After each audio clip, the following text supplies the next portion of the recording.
શું તમે જાણો છો કે ભગવાને મનુષ્યનું નિર્માણ કરતી વખતે તેને બધું જ આપ્યું, પણ એક વસ્તુ તેમણે પોતાના પગ નીચે છુપાવી દીધી? તેમણે આવું કેમ કર્યું અને પગ નીચે શું છુપાવ્યું? ચાલો આ વિડીયોમાં જોઈએ. સૃષ્ટિની શરૂઆતમાં જ્યારે ભગવાને મનુષ્યને બનાવ્યો, ત્યારે તેમણે તેને બધું જ આપ્યું: સુંદરતા, શક્તિ, બુદ્ધિ, છળ, કપટ અને પ્રેમ. પરંતુ એક વસ્તુ એવી હતી જે તેમના હાથમાંથી છૂટીને નીચે પડી ગઈ, જેને ભગવાને પોતાના પગ નીચે છુપાવી દીધી.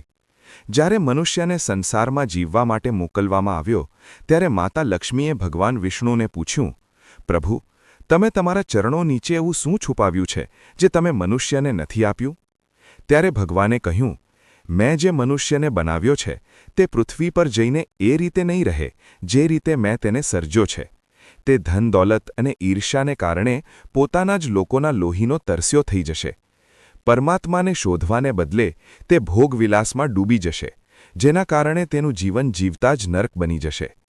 આ નર્કમાંથી બહાર નીકળવાનો એક જ ઉપાય છે: શાંતિ. અને આ જ તે એક વસ્તુ છે જે ભગવાને મનુષ્યથી છુપાવીને પોતાના ચરણોમાં રાખી છે, જેથી જ્યારે મનુષ્ય દુનિયાની મોહમાયાથી કંટાળીને સાચી શાંતિ શોધશે, ત્યારે તેને ભગવાનના શરણમાં જ આવવું પડશે.